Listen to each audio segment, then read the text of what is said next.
Siempre es grato y también una responsabilidad compartir asuntos bíblicos con la hermandad.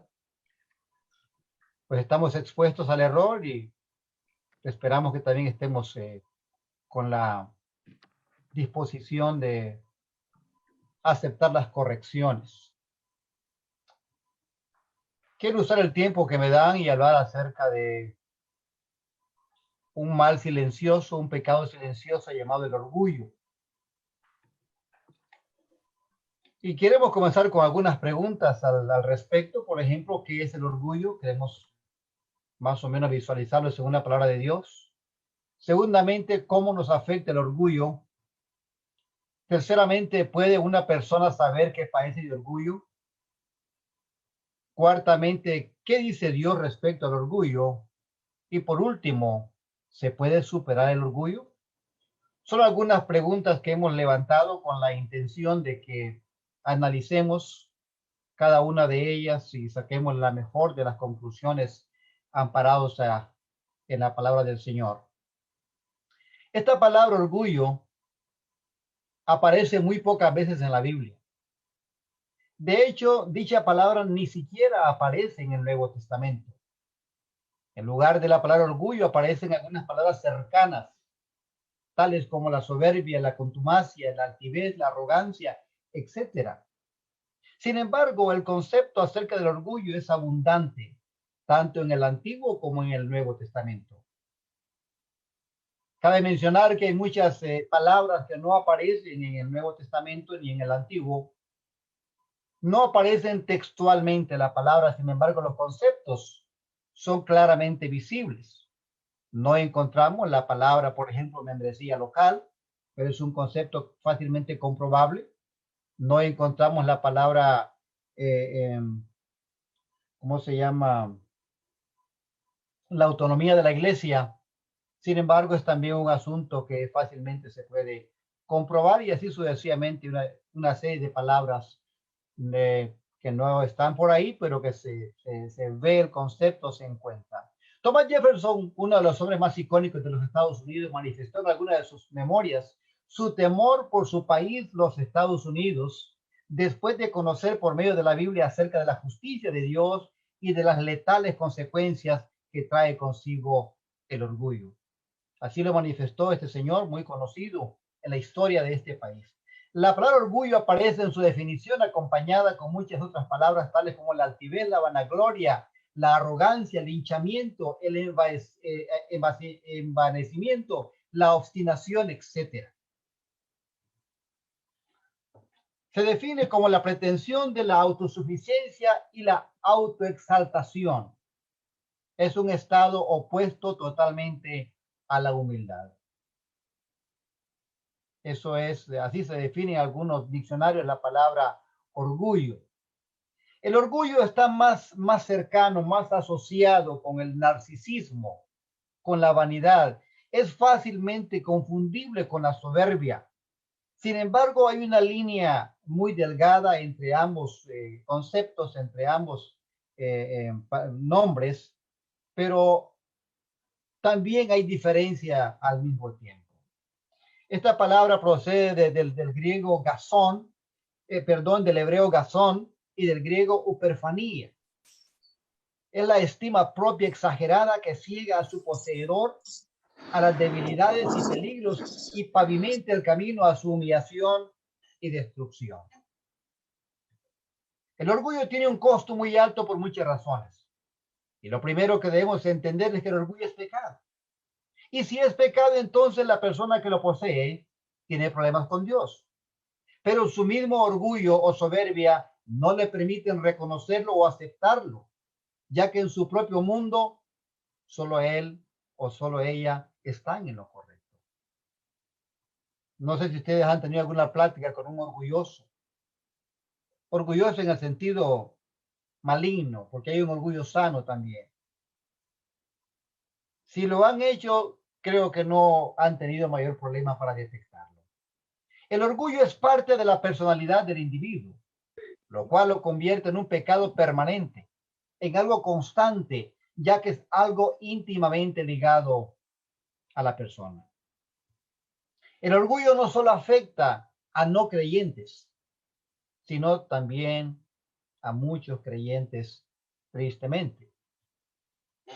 Vamos a ver algunos aspectos, para comenzar, algunos aspectos concernientes al orgullo. Y una de las cosas que es pecado. Allá en el libro de los Proverbios, dice Salomón, altivez de ojos y orgullo de corazón y pensamiento de impíos son pecados. Y si alguien vive en el orgullo, obviamente vive en pecado. Y si vive en pecado, consecuentemente vive apartado o alejado de Dios. Es probable que el orgulloso viva una vida religiosa. Es probable que el orgulloso atienda a la iglesia. Es probable que practique ciertas cosas de la religión cristiana. Sin embargo, su condición no le permite la esperanza plena de la salvación. Dice Santiago capítulo 4, verso 16, pero ahora os jactáis en vuestras soberbias. Toda jactancia semejante es mala. Arriba dice que es pecado y abajo dice que es mala. Y dice Proverbios capítulo 8, verso 13, el temor de Jehová es aborrecer el mal. La soberbia y la arrogancia, el mal camino y la boca perversa, aborrezco. Quien teme al Señor, aborrece lo malo. Yo aborrezco el orgullo y la arrogancia, la mala conducta y el lenguaje perverso, dice la versión internacional de Proverbios capítulo 8, versículo 13. Entonces, hemos visto que el orgullo es pecado, es algo malo y es algo que Dios aborrece. Y si Dios lo aborrece, nosotros también deberíamos aborrecerlo. Cabe mencionar que el orgullo es un pecado que muchos no pueden reconocer, sino hasta que es demasiado tarde. El orgullo, además de separarnos de Dios, también nos separa de aquellos, eventualmente de aquellos que nos aman. El orgullo no nos permite una relación plena, una relación estrecha, ni con Dios, ni con los que amamos o con quienes nos aman. Dice Isaías capítulo 2, versículo 12, porque día de Jehová de los ejércitos vendrá sobre todo soberbio y altivo, sobre todo enaltecido y será abatido. Veamos ahora algunos rasgos de la conducta del orgulloso. Usted no tiene que tener conocimiento de psicología para conocer a una persona orgullosa.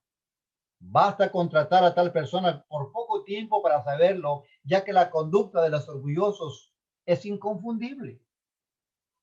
Si usted, no me dejará mentir, si usted ha hablado con un orgulloso, seguramente va a escuchar una cadena de yo. El orgulloso siempre habla de yo, mucho yo esto, yo aquello, yo por aquí, yo por allá. Es una conducta difícil de esconder. Fácilmente se manifiesta.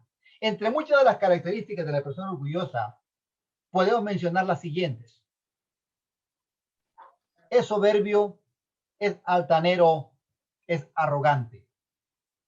Allá en Jeremías capítulo 48, verso 29 leemos, hemos oído la soberbia de Moab, que es muy soberbio, arrogante, orgulloso, altivo y altanero de corazón. Veamos que cada una de las palabras aparece por separado.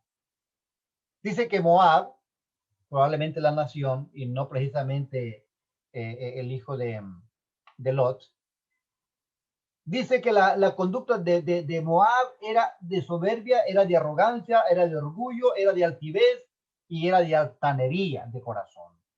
Aparecen separados los conceptos, las palabras, los nombres, porque la línea que los separa es sumamente delgada, pero es fácilmente confundible.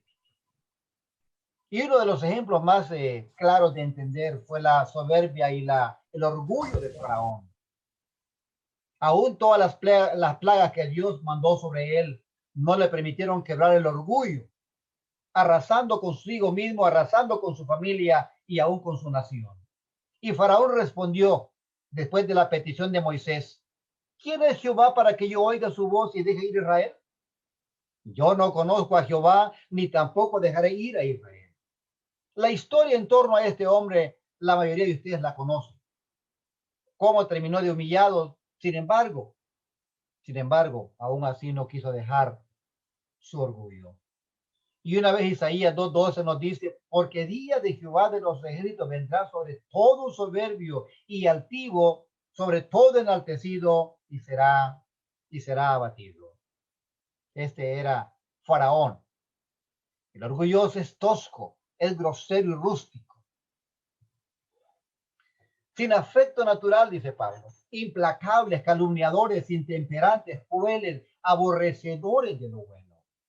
Una persona sin afecto natural significa que no siente el más mínimo molestia en su corazón al actuar de manera prepotente, al actuar de manera soberbia, al darse cuenta que con sus palabras puede dañar la conciencia de alguien. Es sin afecto natural. No siente ni simpatía, no siente empatía, no siente nada de esos sentimientos que una persona estable en su carácter debería sentir.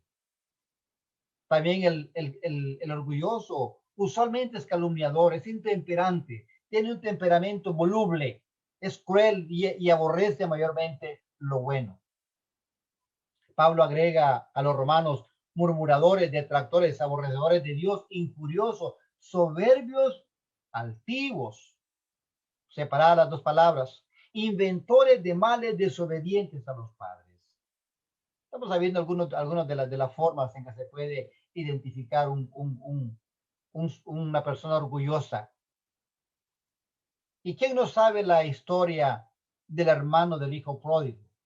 ¿Cómo actuó este hombre después de darse cuenta que su hermano era objeto de un agasajo de parte de su padre? Y dice la Biblia allá en Lucas capítulo 15, versículo 25 al 31. Y su hijo mayor estaba en el campo. Y cuando vino y llegó cerca de la casa, oyó la música y las danzas. Y llamando a uno de los criados le preguntó, ¿qué era aquello? El criado le dijo, tu hermano ha venido y tu padre ha hecho matar el becerro gordo por haberle recibido bueno y sano. Entonces se enojó y no quería entrar. Salió por tanto su padre y le rogaba que entrase. Mas él respondiendo dijo al padre, he aquí tantos años te sirvo, no habiéndote desobedecido jamás, y nunca me has dado ni un cabrito para gozarme con mis amigos. Pero cuando vino este tu hijo que ha consumido tus bienes con rameras, has hecho matar para él el becerro gordo. Él entonces le dijo, el padre le dijo, hijo, tú siempre estás conmigo y todas mis cosas son tuyas. No podía soportar que su hermano fuera recibido de buena gana de parte de su padre. Él tenía el concepto que él era mejor que su hermano. Su orgullo no le permitía tener algo de compasión, mostrar algo de perdón para con aquel que había caído en desgracia espiritual, pero que había recapacitado. Lejos de alegrarse, como Jesús le enseñó varias veces, por un pecador que se arrepiente, su orgullo lo envaneció a tal grado, a tal punto, que no quiso entrar. Se enojó y no quiso entrar. Salió su padre a rogarle, como dice el versículo 28, y comenzó a hacer una serie de reclamos a su padre, dando a entender que él era mejor que su hermano recién llegado. Su padre le dice, hijo, no necesitas pedirme nada. Todo lo que yo tengo es tuyo. Todo lo que yo tengo es tuyo porque tú has estado siempre conmigo. Pero bien, queremos resaltar la actitud de este hombre para con su hermano y para con su padre. El orgulloso por lo general es contencioso. Le encanta la contienda, le encanta discutir, le encanta alabarse a sí mismo. No admite consejos, no admite reprensión. Él siempre está en lo correcto.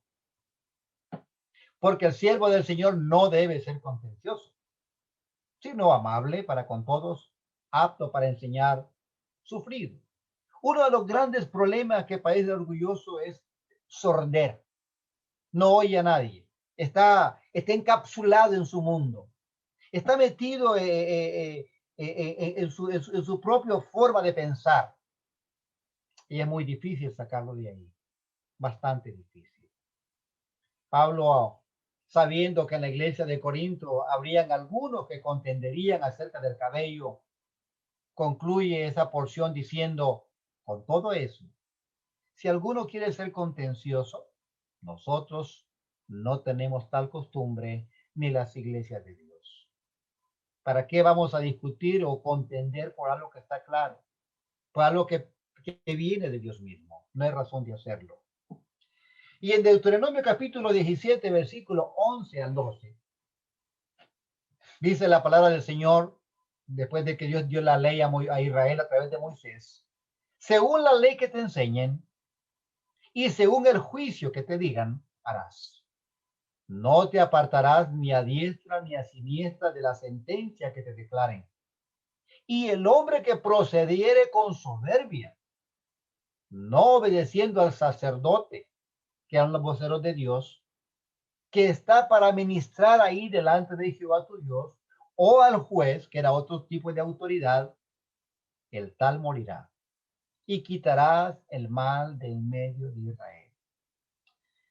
Discutía yo en la iglesia que este concepto que aparece aquí también debe darse en la iglesia, es decir, aquellos hermanos, tal como la Biblia lo demanda, que trabajan en la obra de alguna forma, que ministran en el culto del Señor, también merecen cierto respeto, cierta estima, como Dios lo demanda en su palabra misma. Sin embargo, en algunas congregaciones no sucede tal cosa. Y no sucede por el orgullo mismo, que no permiten que haya hermanos que Dios mismo les ha autorizado para que lleven la batuta de liderazgo y consecuentemente recibir algún tipo de respeto. Por otro lado, el orgulloso también es iracundo. Es fácilmente, su carácter se enciende de pronto cuando usted no armoniza con sus conceptos, cuando usted no aprueba lo que dice. Y como repito, el gran problema es no hay facilidad, no hay forma de hilvanar algún concepto con el orgulloso, porque él está muy enfocado en sí mismo. Él está muy enfocado en lo que él piensa, en lo que él cree, en lo que él tiene, en lo que ha logrado. Y por ende, no hay mucha facilidad para entablar una conversación amena con el orgulloso. No es alguien con quien disfrutamos hablar. ¿Quién quiere estar hablando con alguien que solo habla de sí mismo toda la vida? Es bastante difícil hacerlo. El hombre iracundo promueve contiendas, mas el que tarde en airarse apacigua la contienda, me imagino que dice el versículo 18 de Proverbios 15.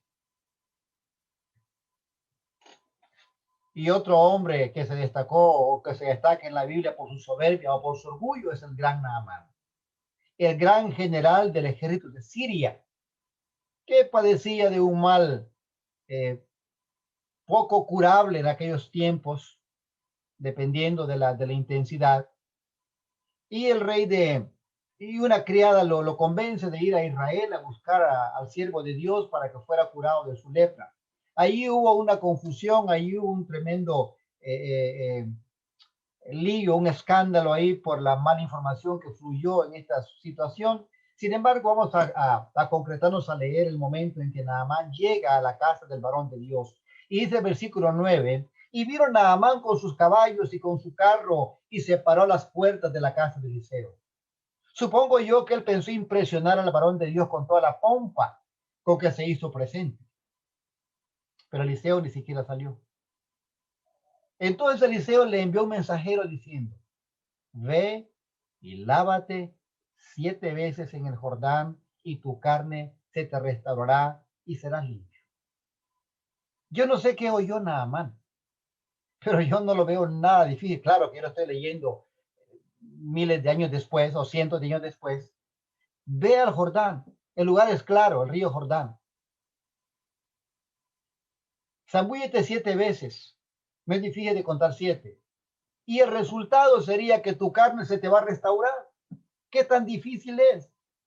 Bueno, en nuestros días para mucha gente es muy difícil aceptar el que creyera y fuere bautizado será salvo. Mucha gente espera una ceremonia. A la gente le encanta el protocolo para que lo declaren salvo. Creo que Naamán tenía la misma idea. Esperaba que el varón de Dios viniera y le hiciera ahí, junto a su séquito, algún tipo de ceremonia para curarlo ahí delante de todos. Y de repente hacer ahí algún festejo o algo. Pero el verso 11 nos informa lo contrario y dice, y Naamán se fue enojado, diciendo, he aquí yo decía para mí, eso pensaba yo, dice Naamán, saldrá él luego y estando en pie invocará el nombre de Jehová su Dios. Y alzará su mano y tocará el lugar y sanará la lepra. Primer argumento. Eso es lo que yo pensaba, que este hombre iba a hacer. Iba a venir, me iba a hacer una ceremonia, me iba a tocar y me iba a curar. Pero luego agrega, Habana y Farfar, ríos de Damasco, ¿no son mejores que todas las aguas de Israel? Si me lavare en ellos, ¿no seré también limpio? No, no será limpio. Dios dijo el Jordán. Dios dijo 7 veces. No dijo Habana, no dijo Farfar, no dijo el Lulúa, no dijo el Chamelecón. Dijo el Jordán. Y no porque el Jordán tuviera aguas milagrosas, sino porque eran las instrucciones del divino Dios soberano. Y se fue enojado. La única diferencia en este asunto es que llegó un leproso optimista y se fue un leproso enojado. Eso es toda la diferencia. Naamán siguió siendo leproso hasta que por último sus siervos, sus criados le convencen y le hacen razonar y le dicen que el varón de Dios no le está pidiendo algo grande que haga, hasta que finalmente se dio. No te entremetas con el iracundo, ni te acompañes con el hombre de enojo, reza Proverbios capítulo 22, versículo 24. Así que esa es la actitud de los orgullosos. También son amadores de sí mismos, ¿no? Se aman mucho, se quieren mucho ellos. Porque habrá hombres amadores de sí mismos, avaros, vanagloriosos, soberbios, blasfemos, desobedientes a los padres, ingratos, impíos. Se aman mucho a sí mismos. Es otra característica de un hombre orgulloso. Y otro ejemplo muy mencionado en el Nuevo Testamento, al cual acudimos constantemente, es la parábola del fariseo y el publicano. Y la parábola va dirigida, va designada a los que confiaban en sí mismos, a unos que confiaban en sí mismos como justos y menospreciaban a los otros, dijo también esta parábola. 2 hombres subieron al templo a orar. Uno era fariseo y el otro publicano. El fariseo puesto en pie oraba consigo mismo y su rayo oraba consigo mismo, no oraba con Dios. Su situación, su orgullo, su prepotencia no le permitía que su oración saliera del techo, del lugar donde estaba. Por tanto, oraba consigo mismo de esta forma. Dios, te doy gracias porque no soy como los otros hombres. Yo soy único. Yo no tengo nada que ver con ellos. Soy completamente diferente a ellos. Ellos son ladrones, injustos, adúlteros. Ni aún como este publicano que está a mi lado. Ayuno 2 veces a la semana, doy diezmos de todo lo que gano, etcétera, etcétera. Qué bueno soy. Qué diferente soy. Nada que ver con los hombres corrientes. Mejor ejemplo de un orgulloso en el Nuevo Testamento, asociado a la soberbia, lo que es difícil de encontrar, como esta parábola que nos presenta Jesús acerca de este hombre. El otro, en cambio, apenas dijo unas cuantas palabras, Dios se propicio a mí, que soy pecador. Y eso le bastó para que fuera justificado según los labios de Jesucristo. Por otro lado, el orgulloso es obstinado, es caprichoso y contumaz. Porque hay aún muchos contumaces, habladores de vanidades y engañadores, mayormente los de la circuncisión. Habladores de vanidades, les encanta ese tipo de lenguaje. Y mayormente aquellos que siguiendo la carne andan en concupiscencia e inmundicia y desprecian el señorío. Atrevidos y contumaces no temen decir mal de las potestades superiores. Son tercos. Imposible en algunos casos, hacerlos cambiar de opinión o hacerlos razonar. Y esto nos pasa cuando encontramos a alguien con alguna idea religiosa diferente a las escrituras, o alguien con algún pecado que Dios condena de forma directa o indirecta, y no podemos hacerle entender que está mal, será imposible. que avancemos en nuestro diálogo.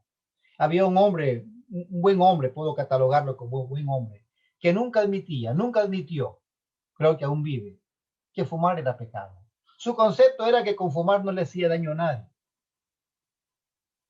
Yo le traté de convencer que al fumar se dañaba a sí mismo y dañaba a los que estaban a su alrededor, pero no pude convencerlo jamás. Dijo que ese concepto jamás lo iba a entender y que jamás lo iba a aceptar, lamentablemente. En tercer lugar, hablemos un ratito de las víctimas del orgullo. La Biblia nos presenta a Babilonia como símbolo del orgullo, por su altivez, arrogancia y prepotencia. Debido a su orgullo, Babilonia hizo mucho daño a muchos de los que estaban a su alrededor. Pero luego, el orgullo mismo acabó con los babilonios. El orgullo mismo los destruyó y derrumbó su imperio. Así también la persona que padece de orgullo no solo se hace daño a sí misma, sino que también hace mucho daño a los que están a su alrededor. Vivía yo en El Salvador, estaba predicando allá y había un compañero predicador que padecía del mal de orgullo. Y él era sostenido por la iglesia local. Pero el hermano encargado de darle su ayuda mensual eventualmente se pasaba un día o 2 días por alguna razón. Y llegaba a mi casa a quejarse de sus limitaciones económicas. Y yo recuerdo que siempre le preguntaba si ya había acudido o si ya había llamado al hermano encargado de darle su ayuda. Y no olvido su expresión, no olvido sus palabras. Que yo vaya a pedirle, que yo vaya a humillarle, jamás. Y yo decía, pero está en necesidad, hermano. De repente no anda ni para el autobús. ¿Por qué no quebranta su orgullo y va donde el hermano o yo lo llevo para que le dé su ayuda? Y me dijo, eso nunca lo voy a hacer. Él tiene que saber que tiene que darme mi ayuda, pero es humano y se puede equivocar. Pero fue imposible convencerlo. Dicho hermano con el tiempo abandonó la obra. Y dice la Biblia, antes del quebrantamiento es la soberbia. Y antes de la caída, la altivez de espíritu. Sí, antes del quebrantamiento procede la soberbia. Y antes de la caída, la altivez de espíritu. Hablemos por un ratito del orgullo del gran Nabucodonosor. Y Daniel nos relata el capítulo 5, versículo 20 y 21, algunos de los pasajes de este personaje. Y dice la Biblia, más cuando su corazón se ensoberbeció y su espíritu se endureció en su orgullo, fue depuesto del trono de su reino y despojado de su gloria. Pero no solamente eso. Y fue echado entre los hijos de los hombres, y su mente se hizo semejante a la de las bestias. Y con los asnos monteses fue su morada. Y hierba le hicieron comer como a buey, y su cuerpo fue mojado por el rocío del cielo, que me encanta esta expresión. Ese adverbio es tan, pero tan subrayable, tan notable, hasta que reconoció que el Altísimo Dios tiene dominio sobre el reino de los hombres y que pone sobre él al que le place. Tuvo que reconocer, tuvo que entenderlo, tuvo que darse cuenta de quién es Dios para poder de alguna forma subsanar la humillación de la que había sido objeto. Hablando del gran Nabucodonosor. Abominación es a Jehová todo altivo y de corazón, ciertamente no quedará impune. Nos dice Proverbios capítulo 16 en el verso 5. Podemos ver entonces que Nabucodonosor fue víctima de su orgullo. Y su mismo orgullo lo llevó también a lastimar a muchos otros. Bien podemos decir que Adolfo Hitler fue un prototipo de Nabucodonosor. Hitler le hizo daño a millones de personas, a su familia, a su nación y asimismo, ya que según la historia terminó suicidándose. El orgullo de Hitler llegó a tan extremo que hasta el día de hoy sus, sus colaboradores, sus secuaces, sus cómplices siguen siendo perseguidos. De hecho, en febrero 20, en el estado de Tennessee, fue capturado un hombre llamado Frederick Harberger, de 95 años, para ser llevado a la justicia alemana.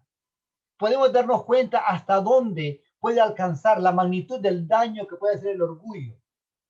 Este hombre de quien hablo hizo sus fechorías en 1945 y estamos en el 2021. Han pasado más de 55 años, 60 años, y las consecuencias siguen latentes. Fue llevado a Alemania. Ya tiene 95 años de edad, pero aún así será juzgado. Hemos visto entonces el ejemplo de uno de los hombres más orgullosos y tercos de la historia bíblica. Su orgullo lo llevó a ser humillado al grado de comer pasto del campo con los animales, en referencia a Nabucodonosor. Por último, ¿se puede superar el orgullo? ¿Podemos superarlo? ¿Qué dice la Biblia? El orgullo es una condición mental en la que algunas personas o en la que en algunas ocasiones quien padece de repente lo ignora.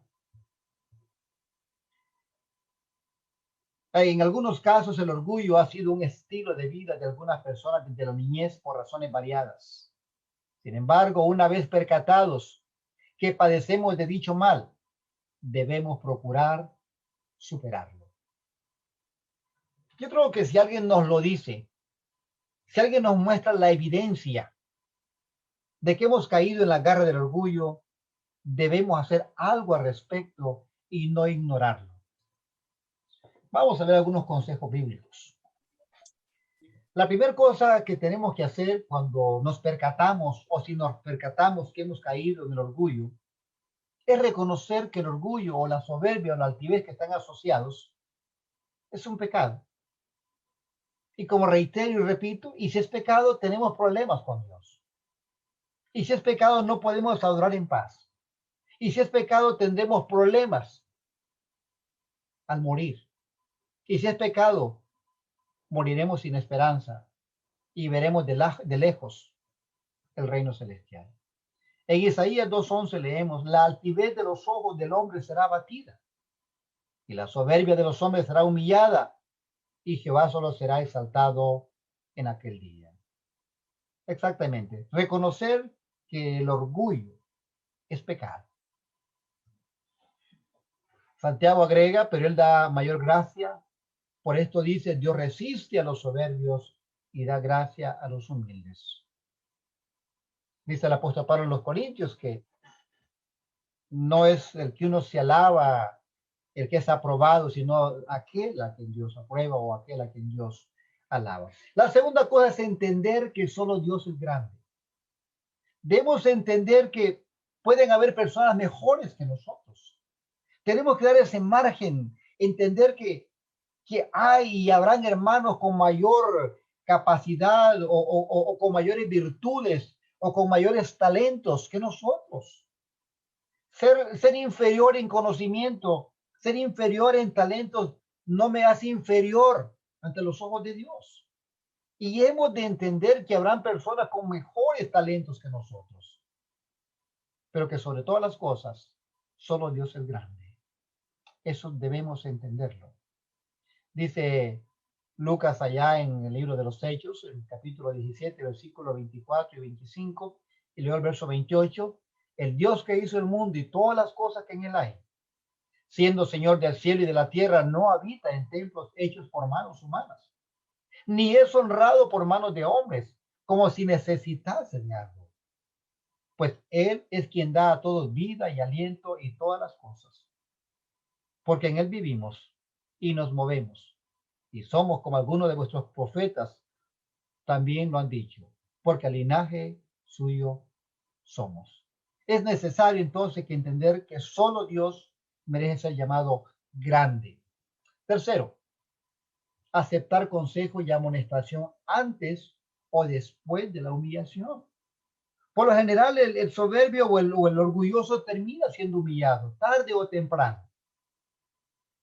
Pero debe estar siempre la disposición de aceptar consejo, de recibir amonestación, de recibir exhortación.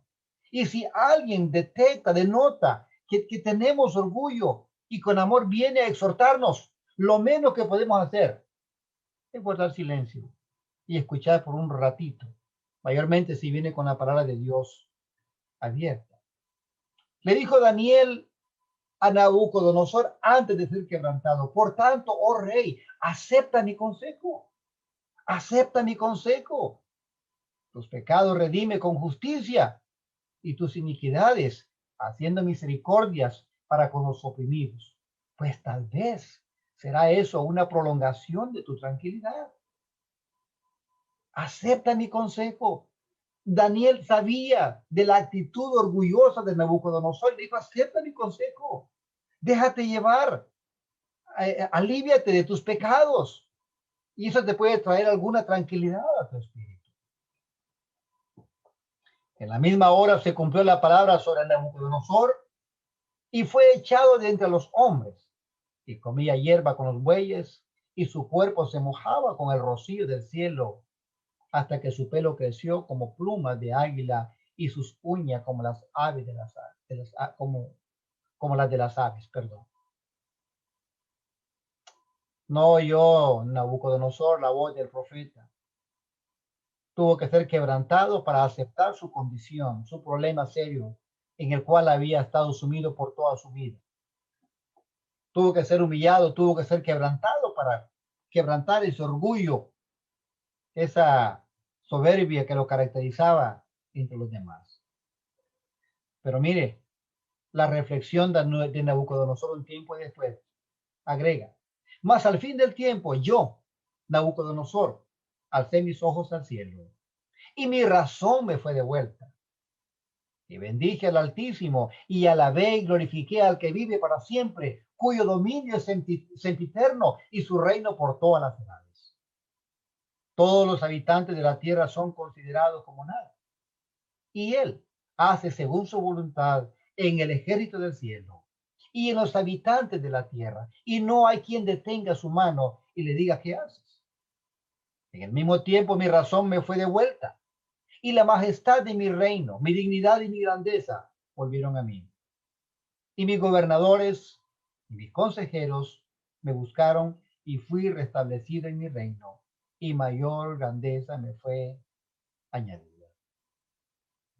Tuvo que entender, dice la palabra, que la razón le fue devuelta, la cordura, pensar con sensatez, y tuvo que reconocer que solo Dios es grande. Tuvo que reconocer que su grandeza, que su orgullo, que su prepotencia lo había llevado a extremos de la humillación. Pero qué bueno que fue quebrantado. Ahora yo, Nabucodonosor, alabo, engrandezco y glorifico al Rey del cielo, porque todas sus obras son verdaderas y sus caminos justos. Y él puede humillar a los que andan con soberbia. Claro que sí, lo había vivido en carne propia. Entonces yo creo que no es preciso llegar a un extremo de humillación. Al detectar este mal en nosotros debemos hacer algo al respecto. El orgullo daña familias. En este caso daña un reino. El orgullo destruye hogares, hermanos. Daña matrimonios, daña la iglesia. Hemos visto hermanos soberbios, orgullosos, que han sido puestos en lugares importantes o de importancia. ¿Cómo dañan la iglesia? ¿Cómo no permiten que ese engranaje funcione de manera armónica? Porque hay algo ahí que no armoniza con la palabra de Dios. Hay alguien ahí que no hace uso de la humildad para que todos puedan caminar o podamos caminar de la mano. Pablo, antes de ser cristiano, era un hombre con mucho poder, era un rabino judío. Quizás económicamente era un hombre solvente, pero manifiesta algo poderoso, algo digno de elogiar cuando dice, pero cuántas cosas para mí eran ganancia antes de ser creyente, lo agrego yo de mi boca. Las he estimado como pérdida por amor de Cristo. Y ciertamente aún estimo todas las cosas como pérdida por la excelencia del conocimiento de Cristo Jesús, mi Señor, por amor del cual lo he perdido todo y lo tengo por basura para ganar a Cristo. Qué palabras tan preciosas las que Pablo nos enseña. Y no solo las dijo, no solamente emocionó a algunos con un discurso, sino que lo vivió en carne propia. La historia bíblica se encarga de mostrarnos la actitud del apóstol Pablo una vez convertido en creyente. Por último, buscar la humildad en oración. Al darnos cuenta, al percatarnos que padecemos del orgullo, debemos ponerlo en esa lista de oración que quiero pensar yo que todos tenemos. Todos tenemos alguna lista de oración la que, de la que oramos a Dios diariamente o 2 veces al día o 3 veces al día, dependiendo de su hábito. Y vamos quitando aquellas cosas que Dios nos va concediendo o quitamos aquellas cosas que sabemos que no se van a cumplir de repente. Pero la humildad debe estar en esa lista una vez que sabemos, que entendemos que padecemos del mal del orgullo. Dice el Señor, vestidos pues como escogidos de Dios, santos y amados de entrañable misericordia, de benignidad, de humildad, de mansedumbre, de paciencia. Si Dios nos pide que nos vistamos de estas cosas, es porque son posibles realizarlas. Es porque es posible abrazarlas y comenzar a vivir bajo esas normas que Dios nos dice que sigamos. Vestidos, póngase esa ropa de humildad, póngase esa ropa de santidad, póngase esa ropa de misericordia, de benignidad, de humildad, de mansedumbre, de paciencia. Si Dios nos lo dice es porque es posible para nosotros llevar a cabo tales cosas, ya que Dios nunca nos va a pedir algo de lo que no seamos capaces de realizar. Pensé que era mi último punto, pero hay uno más. Podemos aprender de la humildad asociándonos con los humildes. Tengo tentación de mencionar algunos nombres de hermanos a quienes puedo catalogar como humildes. Y qué gusto da hablar con ellos. Qué bonita sensación la que se queda con usted después de tener un diálogo con un hermano humilde. Cómo se expresa, cómo vive, cómo habla. Algo contagioso a veces. Y dice Pablo a los romanos, unánimes entre vosotros, no altivos, sino asociándoos con los humildes. No seáis sabios en vuestra propia opinión. Entonces, una de los consejos sería entonces asociarse, convivir, gastar tiempo con aquellos que consideramos humildes, que según la palabra de Dios son aprobados como humildes. Es bueno convivir con ellos, es bueno gastar tiempo con ellos. Podemos aprender de sus palabras, de sus costumbres, de la forma que han aprendido a vivir con humildad. En conclusión, hermanos míos, la persona que padece orgullo debe darse cuenta del mal que padece, de cómo este mal afecta su relación con Dios y del mal que hace a otros que consideramos que nos aman o que consideramos que les amamos. Que Dios les bendiga. Gracias por su paciencia y por su fina atención.